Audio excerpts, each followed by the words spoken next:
Hey there, church family. Rob here. It's the Sunday after Easter, and we're in Psalm 28, so let's dive into God's Word. Psalm 28, a psalm of David. To you, O Lord, I call, my rock, be not deaf to me, lest if you be silent to me, I become like those who go down to the pit. Hear the voice of my pleas for mercy when I cry to you for help, when I lift up my hands toward your most holy sanctuary.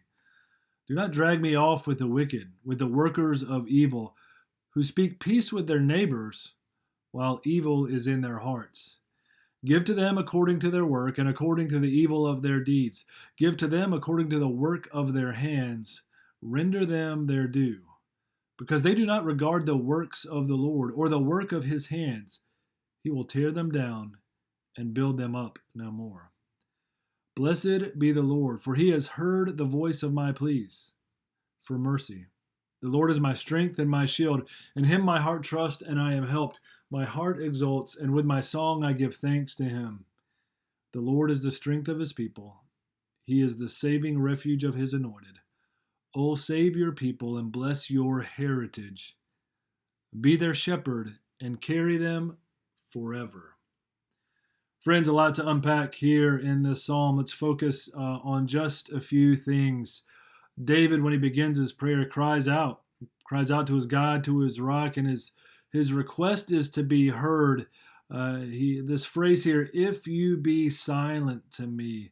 The notion behind that phrase is if you continue to be silent to me, or if you remain silent. The idea that God must have seemed silent to David for a season.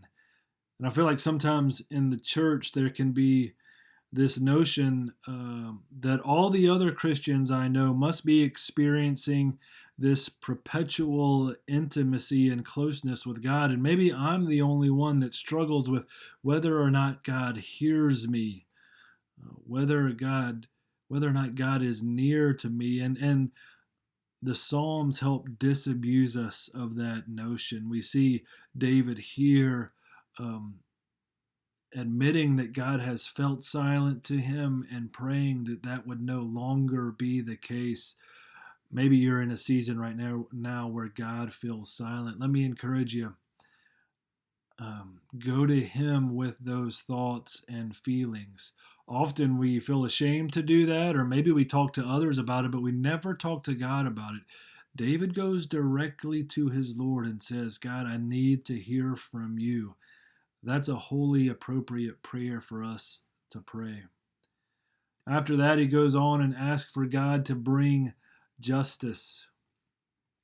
He speaks of the workers of evil, those who treat their neighbors poorly.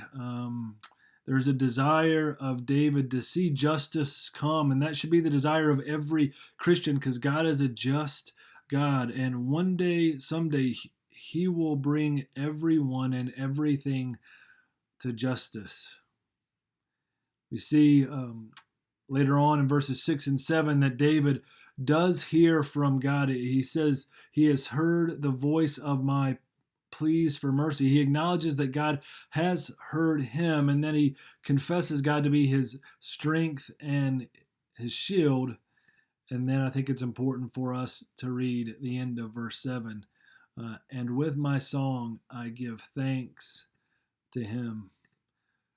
David doesn't forget what God's done. And when God provides for him, his reflex is to give thanks.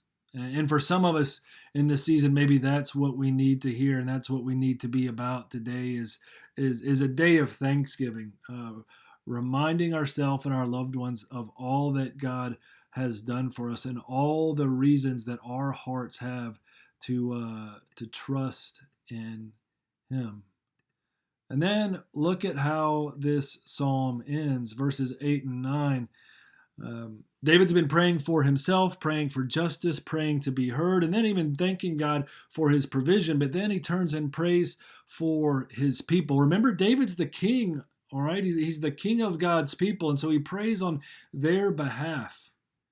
He reminds the people that God is their saving refuge, and he asks God to bless his people and to be their shepherd. If you want a New Testament component to this Psalms devotion, you can look at John 17. It's another prayer of another king. It's the prayer of our risen king, the true David, the King Jesus. Psalm 17 is the high priestly prayer where Jesus, in some ways like this psalm, he prays for himself, brings requests for himself to God, and then he prays for his disciple, and then he prays for all of those who will believe in him through the words of the disciples. So that's you and me. And then listen to the last words of this prayer, the last words of Jesus here in this chapter 17 of John. I made known to them your name, and I will continue to make it known, that the love with which you have loved me may be in them, and I in them. Friends, we're heard by our risen King. We are loved by our risen King, and so we can cry out to him. He is our strength in this season. He has prayed for us, and he loves us. He gave his life for us. Be encouraged in that today.